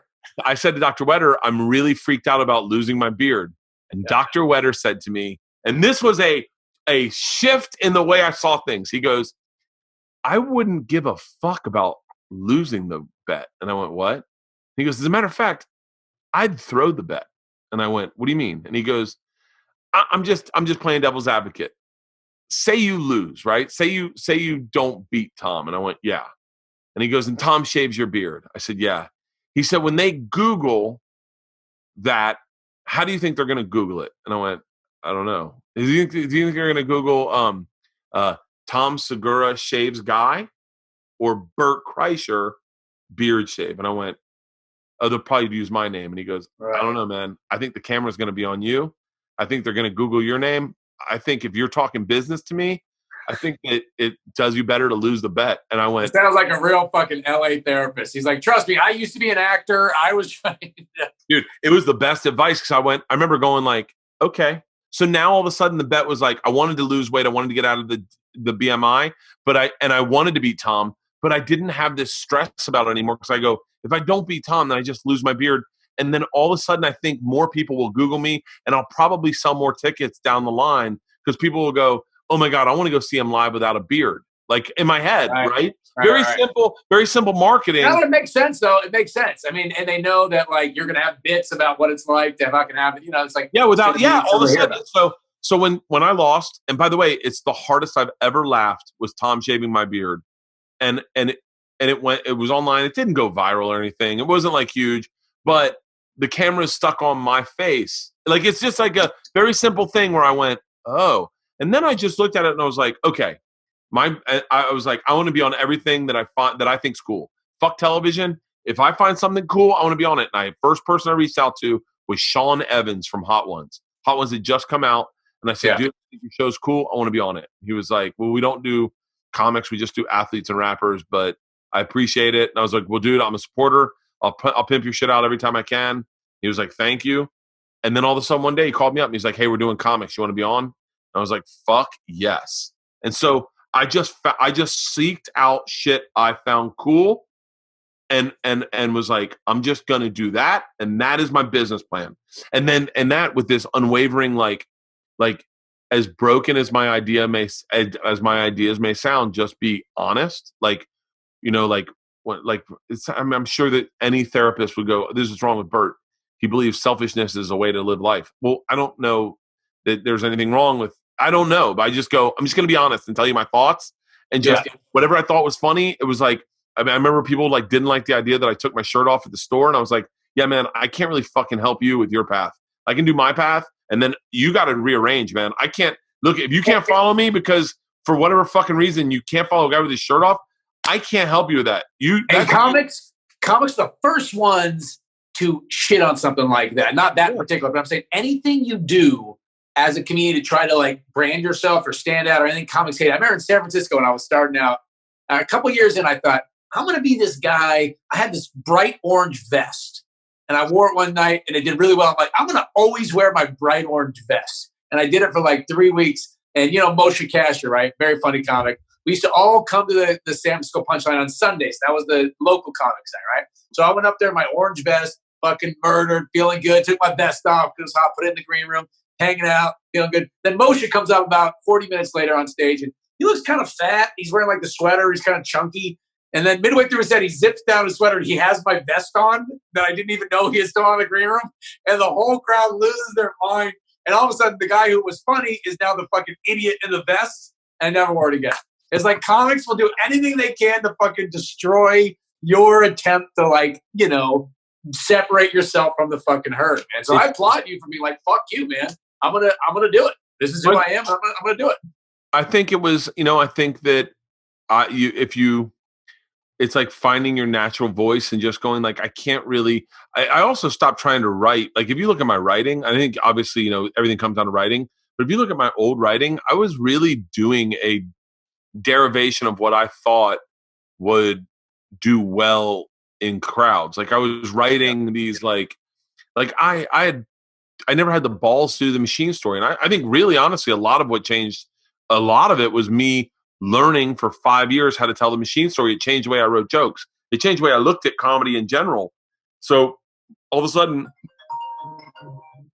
I didn't have a problem telling a 13-minute story. And if I didn't have a problem telling a 13-minute story, I really didn't have a problem telling a 5-minute story. Like in a 5-minute story, any comic will tell you to lean into one story for 5 minutes is a long time. Fucking hard. I mean, that is like Segura is one of my absolute favorite comedians. And like when I listen to Segura's bits, I'm like, fuck, man.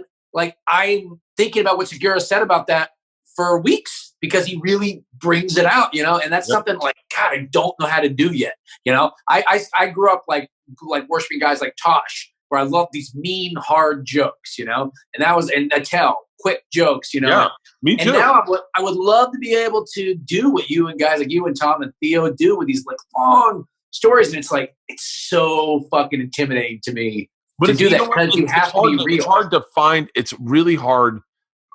From my experience, it's really hard to find your voice at the store because the store is just fucking, it's like what is the motto for the NCAA tournament? Survive and pass and survive or whatever. Like that's it's a sink or swim kind of feeling there. I mean, it's fucking it. Yes, 100%. But it's also like it's finding your voice in the story form, right? Because I think to be a good storyteller, you have to be able to be vulnerable and a little realer than you have to be to tell jokes, right? Like Tosh can get up there and he can tell joke. And in my few offstage experience with him, he's a super nice guy. He's like such a nice guy offstage. But on stage, he's got this character on, you know, and it's hilarious. And I love him. He's one of my favorite comics. Still one of my favorite comics. But to do a story, you have to break away from that a little bit, you know, and you have to kind of like, I don't know. It's just something I don't know how to do comedically yet. I'm still learning how to do it. And I can do it like on a show like, you know, Small Town Throwdown. I think I can really be myself. I think when I'm doing podcasts, I can be myself. But on stage, it's very hard for me to go away from that kind of persona that I've just sort of not intentionally, but just sort of always done, you know, which I think is not necessarily reflective of who I really fully am as a person at this point, you know? You know what I would say to everyone right now, because I think this is going to happen. I would say to every comic in LA, fucking bounce out of LA and get a rental, a 1-year rental in fucking Richmond, Virginia Beach, whatever fucking local club has open and is doing 20% capacity. Yeah. And get an apartment there and live there for a fucking year and do stand up every fucking night at one of those clubs. And I bet I would bet my mortgage that would advance comedy more than anything, is everyone separating and doing their own little workshops in Austin and fucking Omaha, and just and then all of a sudden coronavirus lifts in like 10 months, we all come back to LA. It would be fucking insane for comedy. You're right, because people would separate and get their own things. Like, this is funny. I was joking around with Theo.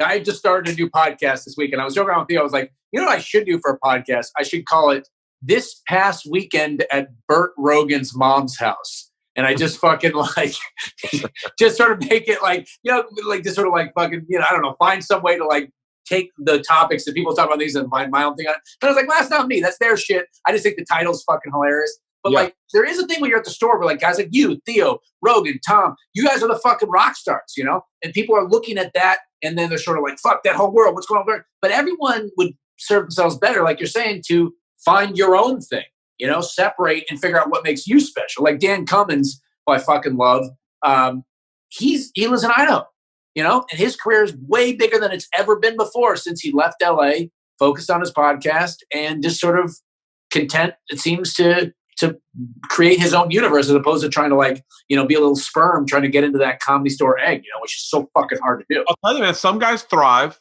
like Burr and Rogan thrive with the, I wouldn't say competition, but like they thrive in that place where everyone's up, everyone's trying to like subtly top the guy behind them. Everyone's writing, they're watching, everyone's going in the OR.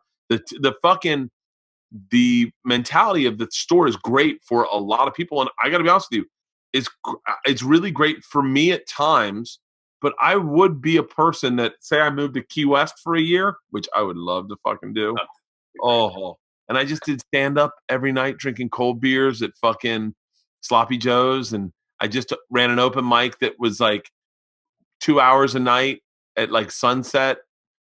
I would come out of there a power fucking house. Like I would, because it would allow me, that is what the road did for me. The road taught me how to do stand up really intensely, is that like, I got to this place where I could go in and once you started selling just a few tickets, you didn't need to sell a lot of tickets, just a few tickets, just a few, like sell 20 a night, 20 a show. And then all of a sudden you got a little bit of a fan base that's going to go out on a limb with you. And then you got enough strangers where they're like, I'll tell you if this is really funny, is like, that's where I learned how to write more stories. And I had all these jokes where I was like, I still had this mindset where I was like, it's got to get there quick. I can't make a meal out of this. But I'm going to allow myself, because I do have these 20 people that will listen, I'm going to allow myself a little more time to breathe. Dude, I think I would love my buddy, one of my buddies is a movie producer. And I said, I was frustrated because I couldn't buy a house. No, I could buy a house. Can I buy a house? Yeah, I could buy a house. What was I frustrated about? I was frustrated about something because it seemed like he was doing better, so much better than me. It was like I couldn't get any traction with money. And Yeah. I'll tell you the problem with you. And it was he was a little drunk. We were in the ocean. And he said, your life is a little too complex. Mine is very linear. I know that I go from one project to the next project to the next project. And then I look at each of those projects and go, what do I want to achieve out of this project? Well, on this one, I decided I wanted to have a rental property in Atlanta. So I took this money and I bought a place in Atlanta when I lived and I shot, and I knew that there were some productions, and then I had this rental property and we've rented it for a few years. And that's this thing that I knew I could achieve.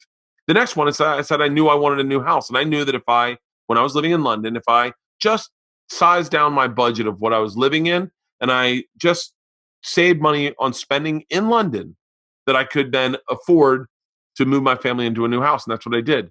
He goes, you're not looking at life like that. You have so many feelers out that you're like, oh, I want to do this scripted project. I want to do this non-scripted project. I want to keep my podcast up and running. I want to be on the road. I got to write a new special. I want to write a book. He's like, you have too many feelers out.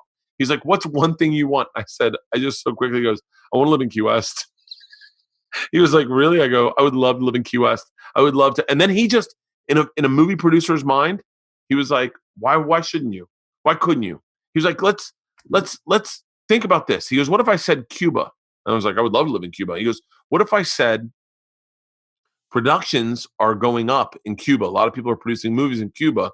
And you could go into Cuba and do a podcast out of Cuba and have movie stars that are in production in Cuba as your guests. You'd get the biggest movie stars, The Rock, Dwayne, Vin Diesel. They're all shooting in Cuba. You can go down to Cuba. You can have them all on your podcast, and then you can run Radio Cuba out of Cuba and you can do one night stands. You can fly in and out of. And I was like, oh my God. And he's like, see, that's the way I look at life. You're looking at it too broad. I just look very small and like micro at it of how I can accomplish things. And I was like, oh my God, that's my problem. I'm all over the fucking map.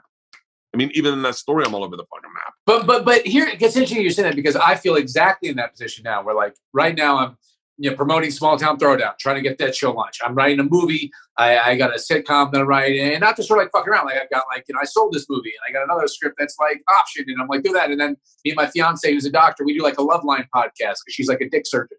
It's called, and we're like focusing on that. And I'm doing all these different things and trying to work on stand-up. And I feel sometimes like what you're saying, like it's too many different things. And if I did like what Theo has done, I noticed in the last few years, which is just like focus on podcast, internet, stand-up, boom, skyrocket. But here's what I can't decide. Sometimes I'm like, well, if I could find out that I'm so much better at this than I am at these other things, I'll just do that. But right now I'm sort of like, I'm good at stand-up. I've gotten success writing movies, gotten success doing this, but nothing's really like exploded. So how do I know that focusing all my eggs in this basket isn't a complete fucking mistake? Dude, I focused all my eggs in television for fucking 9 years and was like this. I remember having a conversation with you on the store porch going, I figured it out. This is the fucking way. You just got to sell productions. I've always said this. You are an amazing host. You have very natural host talents. Whatever. You're so nice, because you even said that back on Reality Bites back when I never hosted anything. So like you're gonna be like Jay Leno. I was like, you're such a good host. You're such a good host. I've just said that. I've said that. Thank you, man, because you're incredible at it. No, but I think I'm a good host, but I know for a fact that I'm like, I know what you're saying is I put all my eggs in the fucking non-scripted basket of like doing Travel Channel. And then all of a sudden one day I was like, I don't have a voice in this. I don't own the content. I think people shifting to owning content, to putting your own content out. And I was like, I remember falling off a waterfall and reading the comments, because I thought, in my head, I thought, this will go viral. I fell off a waterfall. Now I was hurt, obviously, but I was like, this will be good business. And people, their comments were like, I can't wait to watch that. They were, dude, get the fuck away from Travel Channel and just do your podcast. And I was like, what? And they're like, we don't care about your stupid show. No one watches it. Like, just do stand up and do your podcast. That's all we care about. I remember reading that. I was in a fucking ambulance. I remember reading that and going like, hold on, did I just fall off a waterfall for nothing? Like, have I been jumping out of airplanes? You could be drinking a fucking Pabst in your man cave and people were going to like that more. And here you are risking your fucking life.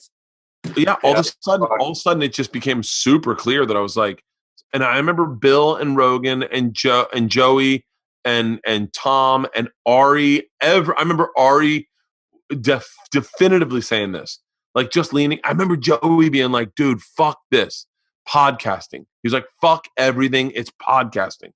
And we all I remember being like, so you're telling me? And then I started caring about my podcast, started doing a little bit of research or giving a fuck about who I booked. Like, I didn't even care. I was just, get me a guest. I'd have guests that I didn't even know. And I would be like, just give me a guest.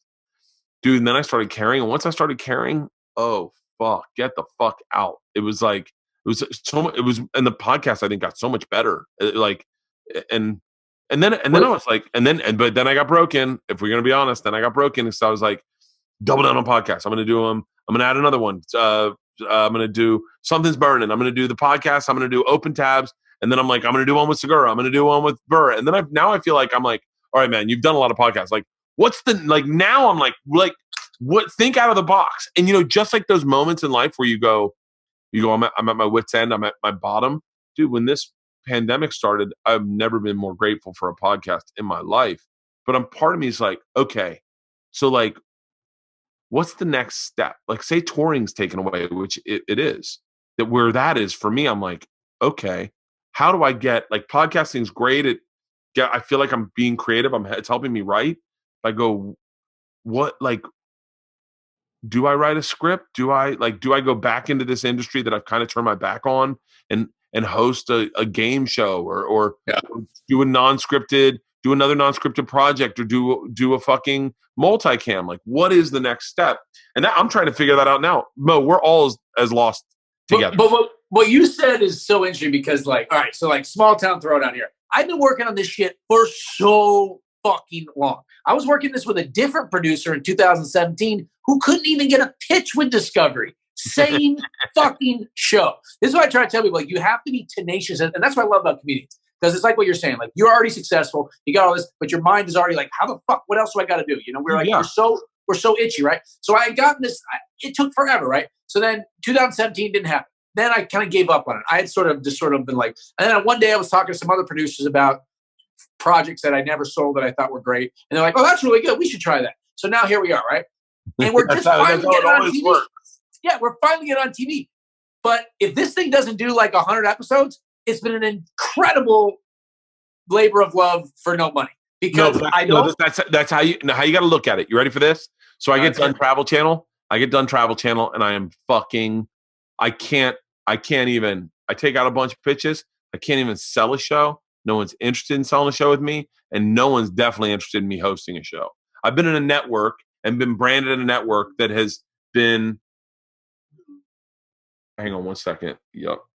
But it's a matter of ownership, though, because like for those 5 years, if you were just been building your own thing, now you have that, and that's no one could take that from you, you know. So then I get offered an opportunity to fucking whatever. I got offered an opportunity, and I remember being like, yeah. And then someone said to me, you know, I think my manager Judy might have said this, but someone said, you know, I'm looking at your Instagram, and basically what you did is you just took a master's class in how to produce television. You just learned how to produce television, how to make content by watching content be made. You just spent 9 years of your life figuring out how to make content. And I was like, yeah, 100%. Oh yeah.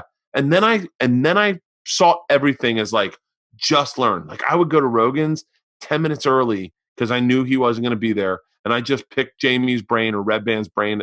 At the time, I think it was Jamie the whole time. I think he's been on since we did that. But I would just pick his brain about, so like, I mean, Jamie and I would talk about, like, I remember the first time I went in, I wanted to talk about their switcher they had. So I went in a little early to kind of pick Jamie's brain about it. And Jamie and I started talking about this guy, Casey Neistat, who I was fascinated with, fucking fascinated. And then I realized, oh, Jamie is like a little bit more like me in that what we are interested in are very similar. A little bit of technology, a little bit of content, a little bit of production. Like, and I was like, oh, wow. And so I would go in, this is 2016, 2017, 2018. I'd go in and kind of just bullshit with Jamie and kind of see where his head was at. Cause it was almost, I looked at it as like a master's class. And then I would talk to Rogan about like what, like the way I would perceive, I did it to all Segura's people. I went into his podcast. And I remember going like, what cameras you guys do? Like really getting curious about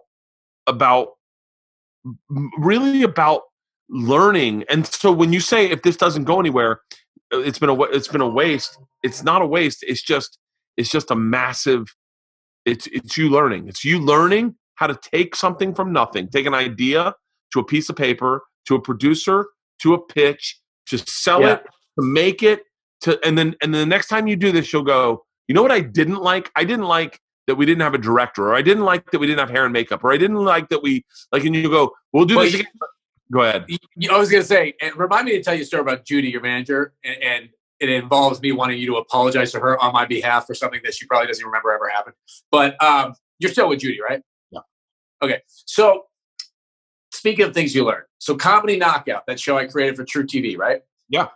They didn't let me host it. Even though afterward I walked out of hosting the pilot and I called my dad. I said, that was the funniest I've ever been at any point in my life ever. Why didn't they let you host it? Never was clear to me. I was hosting a show on True TV at the time called Barmageddon. They were having me host every fucking special. I was doing commercials for them. I was their guy. You know, I was like True TV all the time. So I sell them the show while Barmageddon's still on. I was never funnier than I was in that moment. It was so fucking good, you know? And then they go, we don't want you to host it. And by the way, other people we pitched them that they didn't want to host, 100% true. And of course, they would never do it. We were just throwing out Rogan, Rob Riggle, Costa, Julian McCullough, Dane Cook. I mean, people who would never in a million years do it. We were just throwing out names. So whatever. What are you going to fucking do? They didn't want me, right? It was crushing. But what I learned from that experience, what I learned just doing the contract of this, they give you 2 fees, right? Hosting, EP. Yeah. EP, you're locked to the series. Hosting, you're not. So if they're going to give you this chunk of money, put all of it over here and none of it over there. Comedy Knockout, my hosting, I lost up $1.5 million not hosting that show. $1.5 million I would have had if they would have just let me host it. And right when they were picking it up, my special was going out to Netflix. If they would have said, yes, he's hosting that, I'm pretty sure they could have pushed the special. They could have got it on Showtime somewhere. No. Bam, no. Bam, no. So it ended up on fucking CISO, and now it's on Amazon, whatever, like buried under a billion special. Fucking brutal, right? And I still got to host it. I still made more money than I ever made doing anything. Not a ton, but it was enough to allow me to kind of, exist or whatever. But like, it was brutal. But now going into negotiating this, again, you know what these things pay. It's not like a lot of money. It's like, it's TV, but it's not like big TV money. But it's whatever. It's great. I'm lucky to have it. But I understood at least that lesson where I'm like, okay, if you're going to want to pay me this, you need to put it all over here. So that way, if you say, we don't want this guy to host, fine. This still pays me, Yeah. Because it's so easy for them to do that. I mean, if you host your own show, they're not like, hey, Bertcast, it's hosted by Kurt Fox now, But they can do that when you don't own the shit anytime they want. And I tell that to every comedian. Josh Adam Myers, I remember telling him with his show, I go, make sure they don't do that to you. And he goes, nah, they won't do that. I'm going to host it. I go, okay, I hope you do. You didn't, right? Because somebody down the line goes, we already got his idea. Why don't we get John Mayer to host it or somebody bigger, They don't really fucking care about you if they can up the product and up the numbers, So it's you do learn. I mean, Small Town Throwdown was lucky. I'm from a tiny town, so it makes sense. I'm going to host this thing, And it was my idea. And so like, it's a little more intrinsic to me. Comedy Knockout, anyone could host. I think we'd probably pitch you to host. You know what I mean? Like it could be fucking anybody. So it is a tricky thing. But you're right. You have to look at life like that, right? And certainly this business, you do learn certain little things along the way to hopefully build you to where you are. So when's the show air? May 20th, 10 o'clock. On Discovery? The Discovery Channel. Yeah, the Discovery Channel, May 20th, 10 o'clock. Fucking network. Big network, man. And I'm doing the Josh Gates Tonight Show right before it, which last week got like 1.9 million viewers. And that's just him in his basement doing exactly what we're doing right now. And he's so, I don't know if you know, like he's such a nice fucking dude. I never met him before.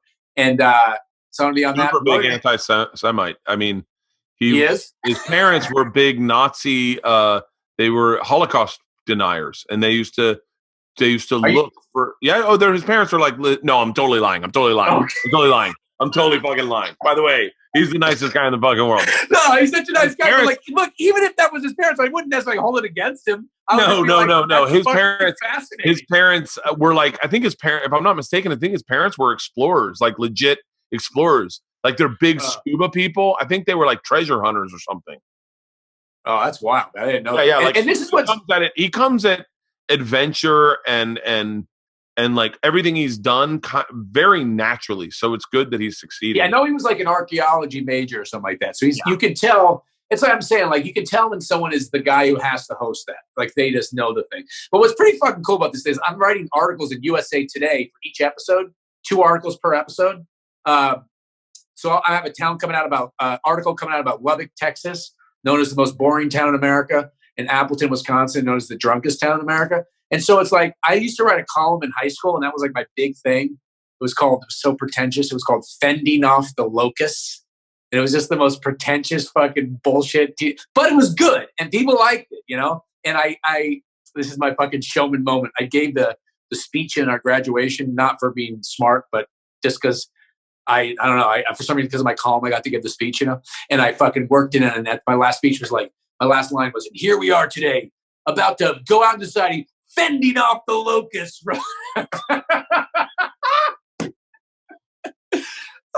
Working it in there. Meanwhile, total virgin, wasn't getting invited to the big party that night, but that was like my fucking big moment in the sun, You're the best, man. You're the best, dude. Let me tell you, can I tell you this Judy story real quick? Yeah, please tell me the Judy story, yeah. Okay, so this is like an interesting thing about learning human lessons, not industry lessons, human lessons.